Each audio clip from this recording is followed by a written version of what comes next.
Hi everybody, it's the CCJT Amateur Hour. Production values go to die. Over there is CC. And over there is JT. And today is the 40th anniversary of a landmark musical event that needs to be recognized. Guilty Feet have no rhythm. Oh my gosh. Yeah. Careless Whisper. Careless Whisper came out. Wow. Okay, we're Love the saxophone in Oh that yeah, one. I mean it's That's like awesome. this is saxophone.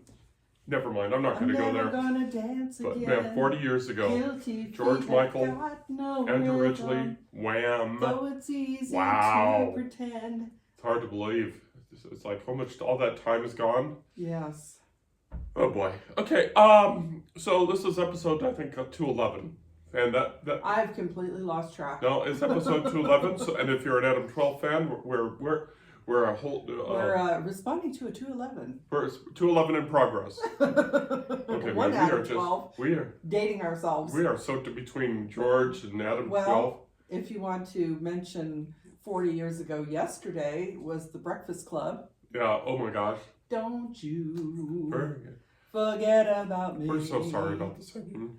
I didn't sleep well last night. Yeah.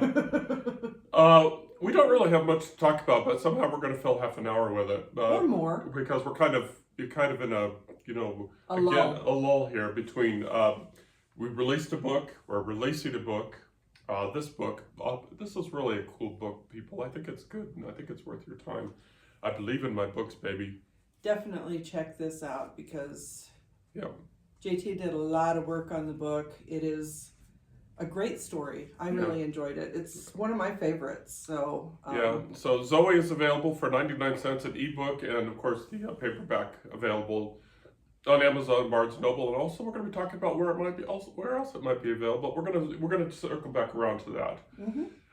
Other current, we start our podcast by going first of all complaining that there's not enough coffee in the world. Oh my God, there's not enough coffee in the world. Love coffee, so warm. We talk about the weather, and right now the rain is coming down. We had a beautiful day yesterday, but this past week we've had snow. We actually got dumped on one night. I think we might have had maybe a foot. Yeah. And then it rained on top of that, which is always fun. And it just felt which made it real fun to shovel because right. Oh wet my God. rain Oh or wet snow, heavy wet snow. Yep, Grandpa's old.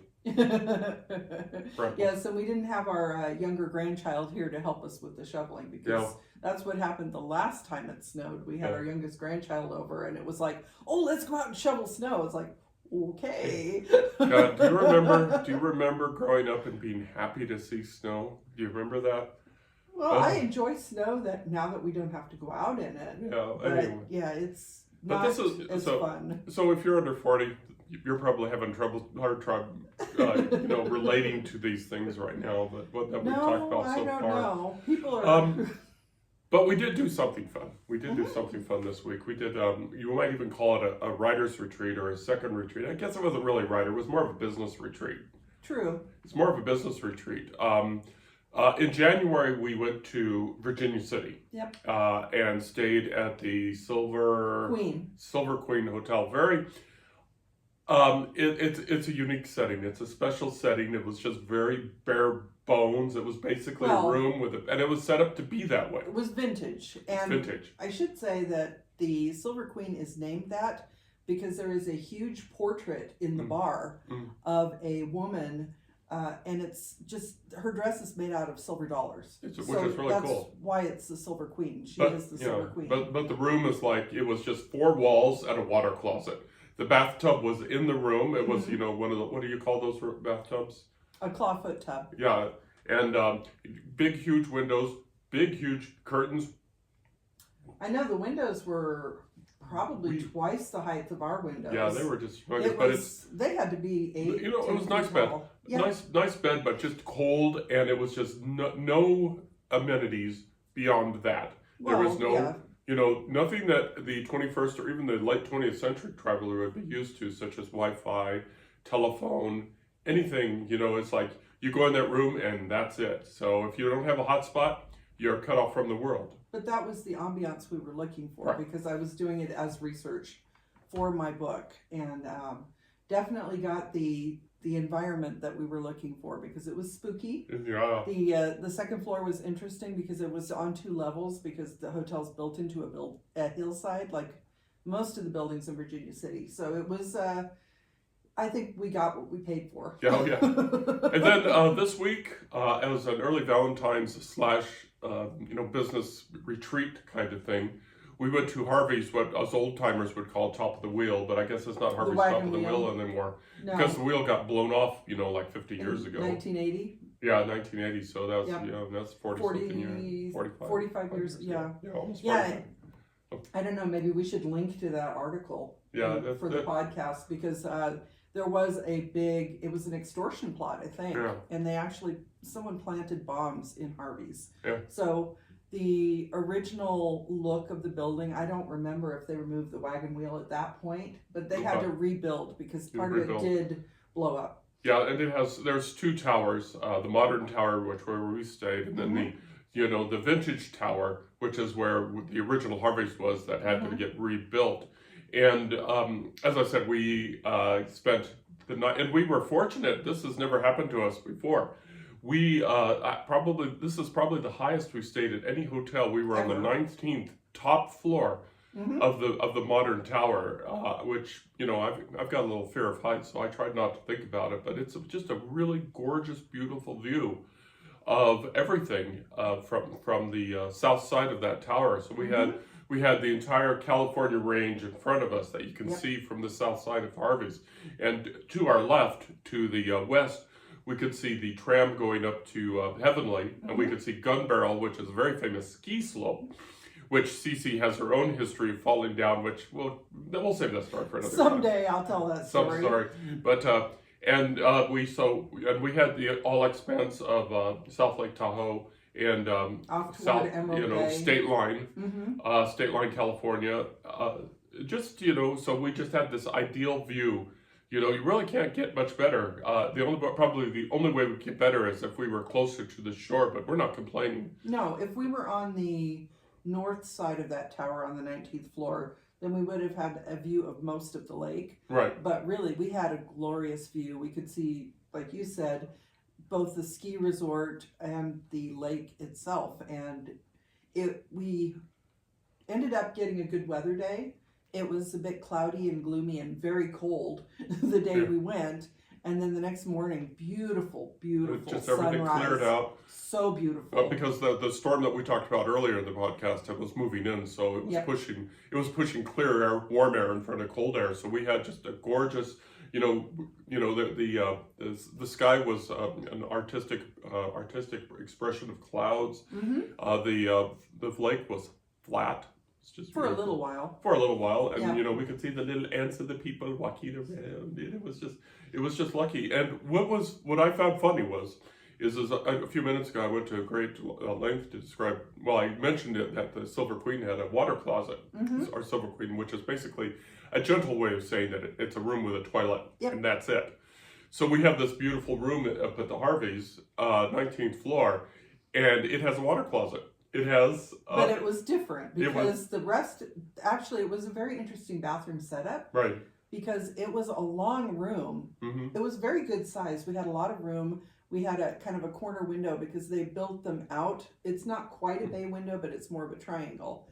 And they put a little table and chairs there so you can enjoy, and that's where we had our meeting. But the bathroom itself was long and narrow with a long, nice big shower on one side, no tub. Right. But then across from that was the water closet. It's a water closet, but it was enclosed in the bathroom. Which was just a room with a toilet. And it's just, it's just the yin and the yang, the yin and yang in whatever hotel, phrase you want to use.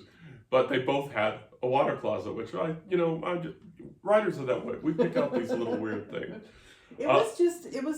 Both rooms had interesting layouts because the one at the Silver Queen, you could tell it was just a room. It was a box. Yeah. But the way they built the rooms up at Harvey's, I was thinking about it while we were there because they were built to a specific configuration to fit probably a certain number of rooms. Right. And a lot more people travel these days than they probably did back when the Silver Queen was built.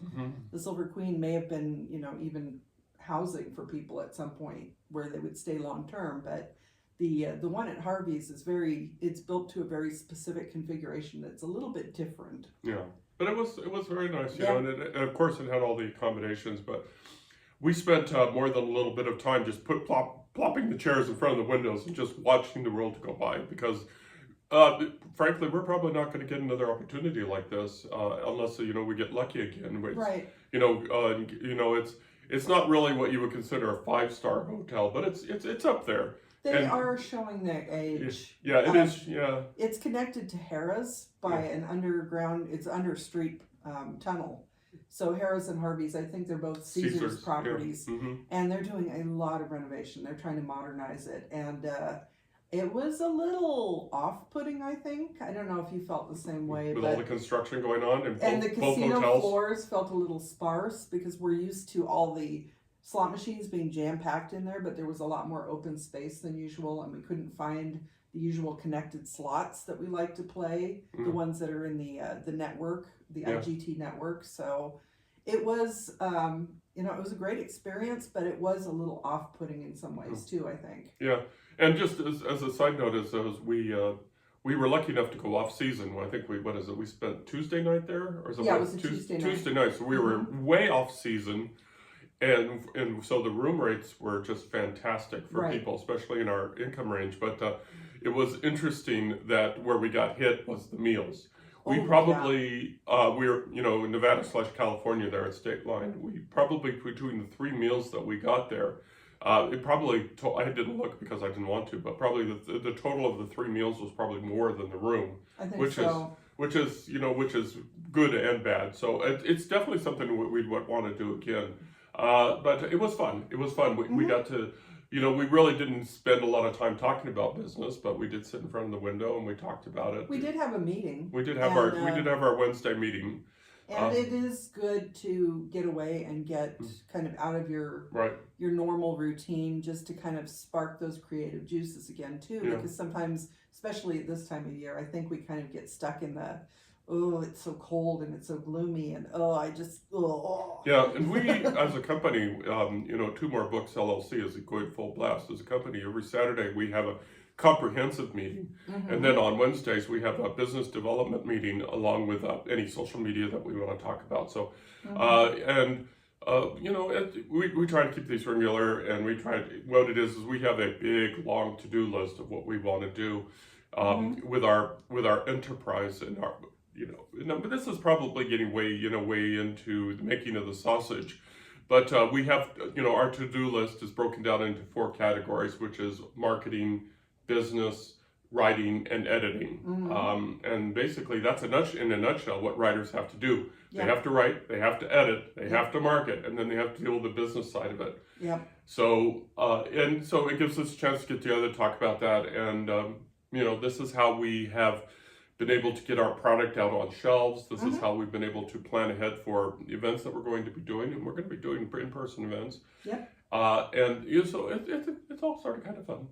It is fun, and it is, I think we were both expecting a lot of work in the beginning, especially as we became an official LLC, but the understanding that and experiencing it are 2 different things.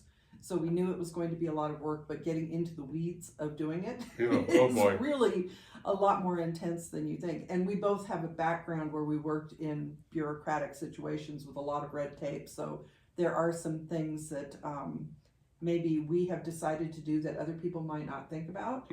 Like you were teasing the future of your books and where they might show up next. And maybe a lot of authors would not have thought about going to where we have decided to go based on their background. But since we do have that background with basically state government and things like that and all the red tape, we did go an extra step, and it's taken some time and red tape, and you know. And we've had to learn some things too that you know that's outside our, I don't want to say outside our comfort zone, but it's a natural part of being a business. For example, this week we learned how to create our first official invoice. You know, and it's like, wow, that was, you know, that's its own little process. So over there's the CEO. Over here is the accounts receivable guy and the inventory guy and the mail clerk guy. Accounts payable. the accountant, basically I come up with the ideas and he implements them. But, I'm also the face of the company, so I have to go out and deal with people. Yeah, so she's the public face of it. So every time she starts to whine about doing that kind of thing, I say, hey, I've got like 20 or 30 jobs. You want to help yourself. That's not to say that I don't help with things, because there are times when we do split a task, or we discuss how a task should be done, or things like that. And I do post a lot of social media during the week. We're still working that out, and it has not been real successful yet. We're not social media gurus in any stretch of the imagination, but it's not to say that I just sit here. Yeah, that wasn't a subtle hint or anything, but it's just, it seems like whenever the company has something new that it has to do. Okay.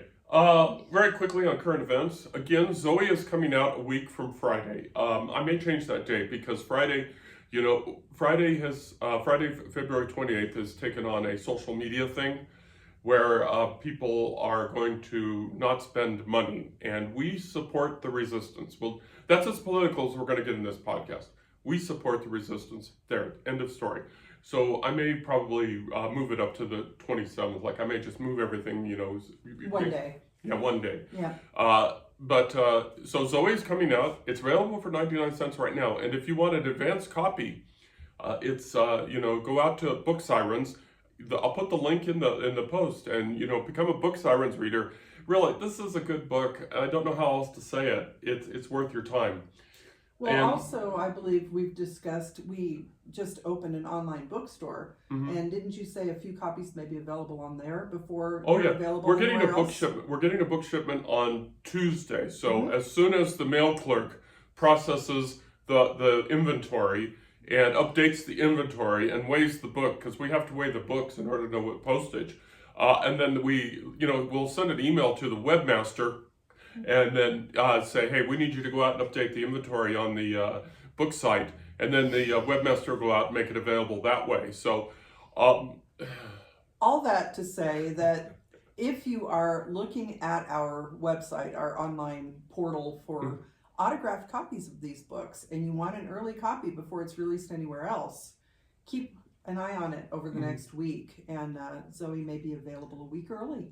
Yeah, it depends on how efficient the webmaster is. Man, the guy is such a slacker. Off all the time. My God. Other current events is just very quickly, is the second book in the Serving Salvation series is going to be sent to the editors by the end of the month. And CC, I did some content editing for you, and you found that you've got some work to do. I have a lot of work to do, which I expected. I'm not surprised. As I mentioned when I handed it off to JT, that I felt the book might make sense to me and no one else, and that did turn out to be the case. So JT very kindly went through about half the book and made some suggestions, so I will be revisiting that. But in the meantime, I also had a flash of inspiration, so I've started a new project. On top of that, I'll be working on them both simultaneously, and the new project actually, I don't know, it's something I think is kind of fun, and I think it might appeal to a lot of people, because paranormal romance can be very popular, but I'm thinking of something a little bit more mainstream. And I should say that I had a flash of inspiration last night too. But it's kind of funny. What's the word I'm looking for? It starts with a P. The wine. Oh, prosecco. That.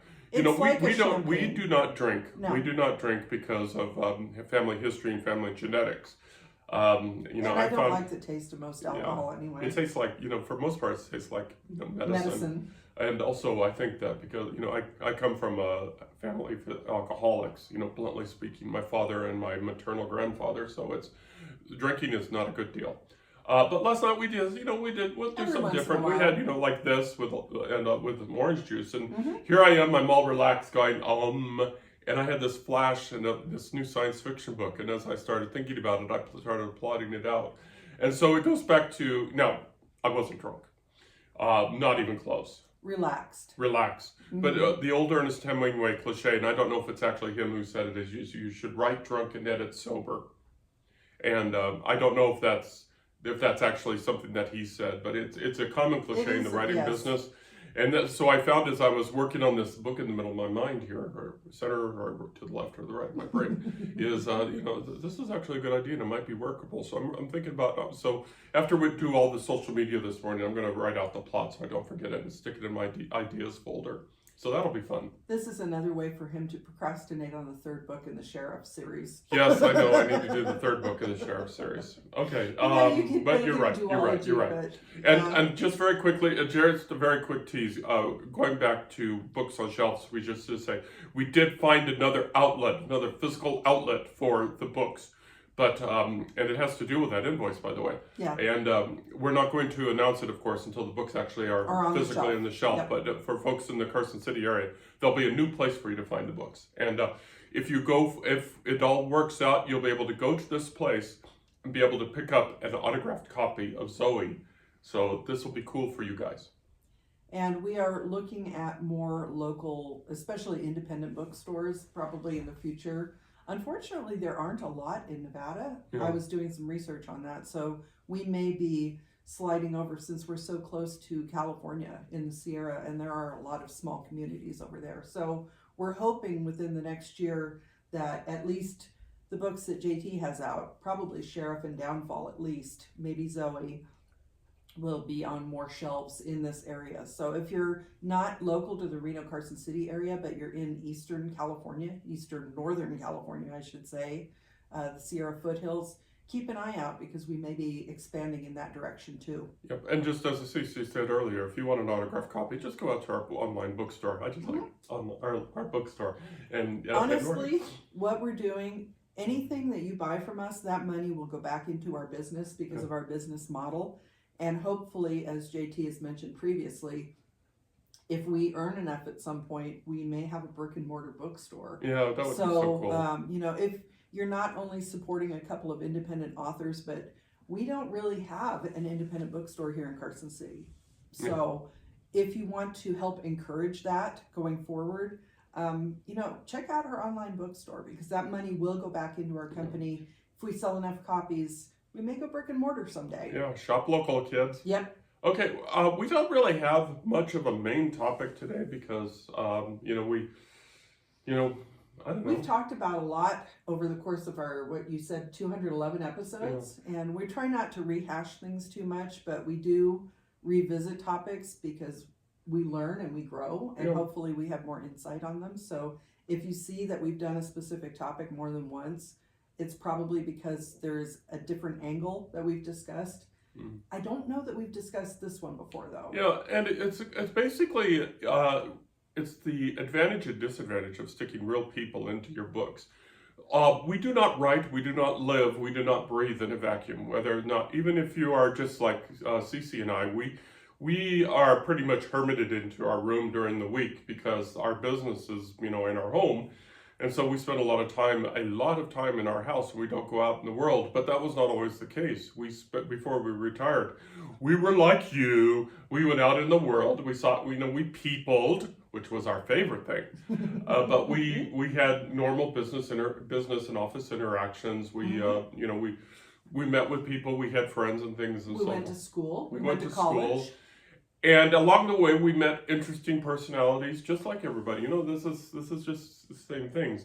But being writers, we also had in the back of our brain, we had our little recording devices going on. We're going, this is something this is a person that we could put in a book. Or this is a stereotype that we can change and mold to fit into our book. No, if you're not a writer, that's what you need to know about writers. We're always thinking about We're always thinking about characters. We're always thinking about character traits. We're always listening to people, how they talk. Oh, yeah. Phrases, the accents. We're talking about hairstyles. We're talking about skin colors. Like I think we mentioned just a few minutes ago, how pallid and white we are. We're not white. We're pallid. And things like that. So we're always recording that. So we're always thinking about how can we mold something like that.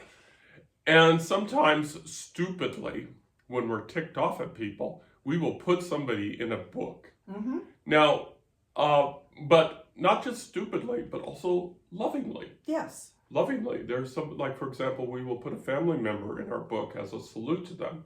I know that I've done that. I've done all that, and out of a sign of respect, out of sign of love, and that's fine. But you got to be cautious. You have to be cautious, because what you're doing is you're immortalizing them from a snapshot, and that snapshot lives forever. And the example that I've cited more than once is I was writing one of my books, and it doesn't really matter which one of my books it is. And it's at the time I was like this with a supervisor, which you would find hard to believe, because I'm a very, easygoing, nice person to get along with. And and I more than admit that was me at the time versus this person, but I was really ticked off. But the model of this person at the time that I was writing my book fit the book. And so I immortalized this person. And the problem is that person, as all supervisors do, as all people do, is they moved on from out of my life, and they moved on to the next great thing. I moved on to the next great thing. But this person lives on in this book. And that was, looking back at it, it was a mistake for me to do that, because every time I open up the book, there they are. And it's a reminder to me of my behavior, and I do not come out good at that at all. And I could have changed that person and made it more, equitable. But the book went to print and it's done. So. Well, on the other side of that, though, we are talking about fictionalizing someone. So we're not naming anybody in specific. It's basically the traits of the person, the things that really, the reason that you guys were butting heads. Obviously, there were some personality clashes or something going on at the time. And so we're talking about using those traits for a fictional character. We're not talking about, this is this person's name, this is how they acted, I'm just putting them into this book. I think authors, and I don't think you're alone in this, you get upset with someone and it's just like all of that tension and anger comes pouring out in the writing. And that's when some of your best writing can happen. But like you said, going back and rereading it is hard, because it reminds you of a time that was very uncomfortable for you. So it can be good fodder, good drama for the reader, but they don't have that connection that the writer has, and that's where it becomes problematic. Not to mention, if the person that you're butting heads with recognizes themselves in the character, then it can make that relationship even worse. Yeah, well, fortunately, the book was published after that, that person had left my professional existence. And we come up with another writer's cliche. We talked earlier about, Hemingway's cliche about writing drunk and editing sober. But here's another cliche that writers know this, is you better be nice to me or I'll put you in my book and I'll kill you slowly. Now, I have never done that. I have never put anybody in my book and then killed them. I think, even though I did one thing, I feel that that's one step beyond. Too far. And I think that many writers, if not most writers, just say that in a humorous kind of way. Though I sometimes wonder if our daughter has done that. Our daughter has written over 100 books. Yeah. New York Times bestseller, and USA Today bestseller. A lot of urban fantasy, so there is a lot of mutilation and just very dark themes, and it is set in Nevada for the most part. A lot of it, there are some scenes that I find very striking, because I know exactly where they're set, and going there is a very visceral response after having read the book. And that's what happens with your characters. You can have a very visceral response if someone has written someone that is familiar to you. So your supervisor may not have read it, but one of the other coworkers might, and be like, oh, was that? And then it's like, oh. And I don't mean to call out my daughter from that point of view. What I mean to say is she has written so many books that after a certain point of time, if you have a certain writing style or you write in a certain genre, you got to be running out of characters. You write what you know, and whatever is kind of, percolating in the back of your mind.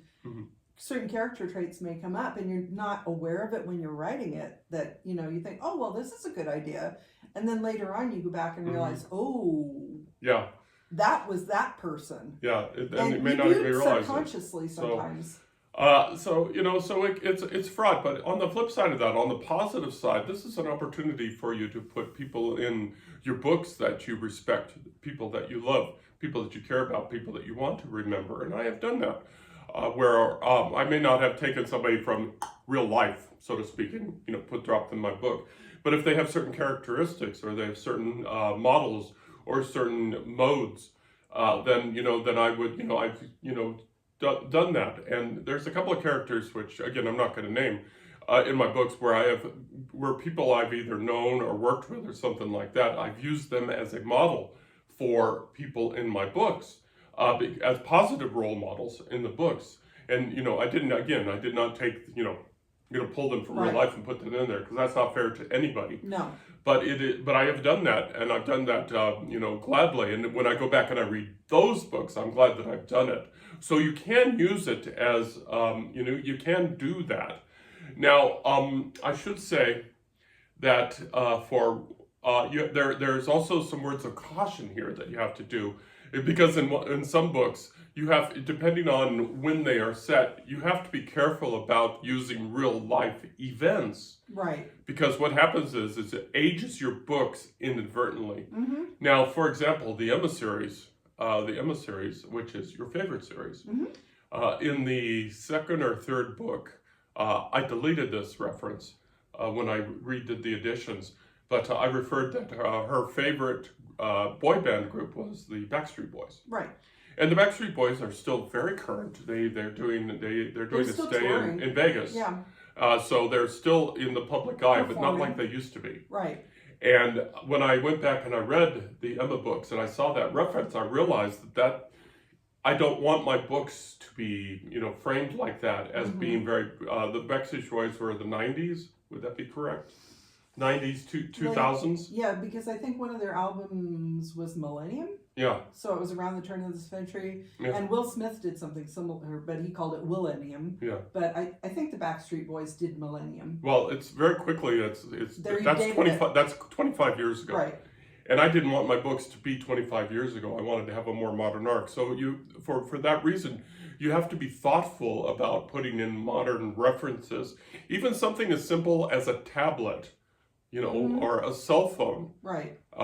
Unless you're talking about, unless you're very specific about your time frames, these things are going to become antiquated. Now, we say that, I say cell phones, but, we're probably in 10 years, we may be using whatever is the next generation. Maybe, watches will become much more complex, or, I'm spitballing here, IT. We can do phone calls on our watches now, because our watches and our phones can connect, and this actually, mentioning time frames, basically, one of the big things now, again, dating ourselves, but this even predates us, Dick Tracy had a wrist phone. Right. So, it's science fiction from like the 40s, 50s, was that people would be making phone calls on the wrist, which we're doing now. But depending on how you present that, it does date your book. And like if you are using a historical reference, for example, Stephen King wrote a book called 11/22/63 about the JFK assassination. So that is a very specific snapshot in time. And it's, if you want your book to be set in that time period, that's fine. But like you said, you have to be careful about inadvertently dating your books if you want them to last. Right. And so it's just something thoughtful. So, and I don't really know how much more we can say about that, but, just again, when we're talking about if you want to put either salutes, or you want to salute people that you have in your life, or you want to not salute and go the other direction, that's fine for a writer to do. Writers do it all the time. Cece, when we read each other's books, when we do that, we know immediately who we're talking about.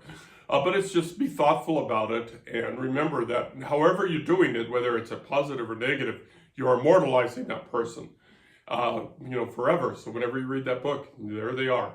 And excuse me. And as we just said, when you're figuring out time frames, also be thoughtful about references to especially to technology, because I think technology is probably the easiest thing that slips through. But something like white lines on a road the white lines on the road. The fog lines? It was for the, this is a non sequitur. This is a way off turn. But the first episode of Quantum Leap, which is one of your favorite shows, the person was flat. Dr. Sam Beckett went back to the 50s, and they said they showed a goof where they had white lines on the road. Yeah, the fog lines. Yeah. Those didn't exist back in the 1950s, right. as common as they were. So it's little things like this that you have to be thoughtful of. Well, and you mentioned roads and time periods. So here in Carson City, up until probably the mid 20th century, a majority of the roads in town were still dirt. Yeah. So like you are saying, in the 1950s, they didn't have the white lines. They didn't even have asphalt around here because there were some very well-known roads. And famously, I think we've talked about this before, that The Shootist, John Wayne's last movie, was filmed here in Carson City. And in order to take that back to the early 20th century, late 19th century, whenever it was set, they actually brought in dirt to cover the asphalt roads in that part of town that would have been dirt roads at the time. So those kind of little details really do make a difference. Oh yeah, the house that I lived on in Sparks when I was going to elementary school wasn't paved. Right. Yeah. So it's like, So you don't think about it because the white lines are so common these days, the fog lines, that everybody just kind of, you don't think about it. But then when you go back and you look at it, and if you understand the previous time periods, it really starts to stick out. All right. And there's one thing that I was thinking about, adding people that personally. It can also be kind of a form of therapy. Because I know what I've done in some of my writing is that with relatives who've passed away that I knew as a child, but I did not interact with them as an adult, and I started to wonder more about their background, sometimes I will kind of include them in a story in some way, think about how they would have responded to certain things based on my knowledge of them, and then kind of, really try to consider if that was the way they would have responded or if that was just my childish memory of them. So it's also, I think, including people that can be a form of therapy. Yeah, but it's problematic. It's also problematic because you have to, consider perspective. Right. You have to consider, as they say, walk a mile in their shoes kind of thing. That's what I'm saying. As a child, I had a very specific idea of these relatives because as a child, everything looks completely different than it does when you get older and you start to understand more about life. Yeah, we always we think grown-ups have the answers to everything, and then we became grown-ups and realized grown-ups nobody does. Clueless. Nope, we're all just trying to fake it through the day. Okay, no, that's good. Okay. I think that's what we do as writers too. We're just trying to fake it through the day. Fake it through the day. I think that's really about it. I think that was a good coda to everything. So, what do you think? Are we full of it? Are we clueless? Yeah, probably. Could we have presented this topic better? And of course, most importantly, is there something that you'd like us to address? As Cece said earlier, this is episode 211, and it's not that we're getting dry on material because writing is so complex. We always have something to talk about. But is there something that you'd like us to address, whether it's on the business side, whether it's on the writing side, whether it's on the editing side, whether it's on the marketing side, and and if it sounds like we know what we're doing, no, we're just trying to get through the day. But also, if you are not aware, I have another YouTube channel for myself under author Cassidy Carson, and I'm trying to do a weekly dive into a writing related topic just from my perspective. So this past week I did my memories of writing and submitting for publication in the 1980s and talked about the technology and things, talking about dating yourself. And someone made a comment that, I remember submitting manuscripts in manila envelopes and things like. The one thing that I'd forgotten when I filmed it was that you had to include a self-addressed stamped envelope. Yeah. I mean, how often do you see SASE anymore, self-addressed stamped envelope? You have to include that to get your manuscript back. So if you're interested in any of the little nitpicky details, because sometimes I do a little bit of a deep dive, I'm over there. And I'm also going to try to do maybe a monthly video on something historic. Okay, so we're trying to get out there. We're trying to get out there marketing. We're trying to get some eyes on us. So we're going to keep doing. If you have any suggestions or any ideas on things that worked for you, let us know, because we're struggling, but we're going to keep doing. We're going to keep swinging away with our podcast, because hopefully we're going to become one of those 10-year overnight successes kind of thing. The other thing is that we have had some people express interest in being guests on our podcast, and that may come sometime in the future. We're still trying to work out the details, but we do have some thoughts in mind. So if you're interested in seeing if we have any special guests in the future, we've done one podcast with your awesome aunt talking about her editorial experiences, but it's kind of challenging technologically. Yeah. So that is something that may happen this year. We're kind of looking at an idea. So if you're interested in seeing a guest on our podcast, stay tuned. Yeah, we're going to tease on that, because somebody had the action item from the last meeting to actually develop a proposal on that, and he slacked We have off. some fun thoughts, though. If it works out, it could be very interesting. So we may have figured out some of the challenges that we were trying to get over, and it would be fun to have. We've been going to the Sierra Arts Literary Community meetings, and there are a lot of very interesting authors in our area. Yeah. So keep an eye on the podcast to see if that happens in the coming year. Okay. I think that we've kept you away from your real life stuff long enough. We're going to go ahead and mosey on, and we're out of coffee. Gone. Oh my God, what a tragedy. We're out of coffee. Oh my God, that's terrible. Commercial time. You can find this podcast and other podcasts like it, and you can find links to our bookstore, our lovely little bookstore, and also our blog and pictures and links to our social media by simply going to our website at www.carsonhume.com. And you can also find us at our LLC website of twomorebooks.com. And if you want to learn more about us, you can reach out to us, and eventually we'll reply if that slacker webmaster gets on the job. Well, and either one of us may respond, because we do both look at the emails that come in. So please feel free to ask any questions you might have. Please support us if you are looking at helping independent authors and potentially future independent bookstores. So, we have the online version, but who knows? Yeah, we sure want to have a brick and mortar store. Okay. And that's enough for now. So y'all take care. Anyway, over there is CC. And over there is JT. Y'all take care of yourself. Keep in touch. And that's it. Talk to you later. Bye. Bye.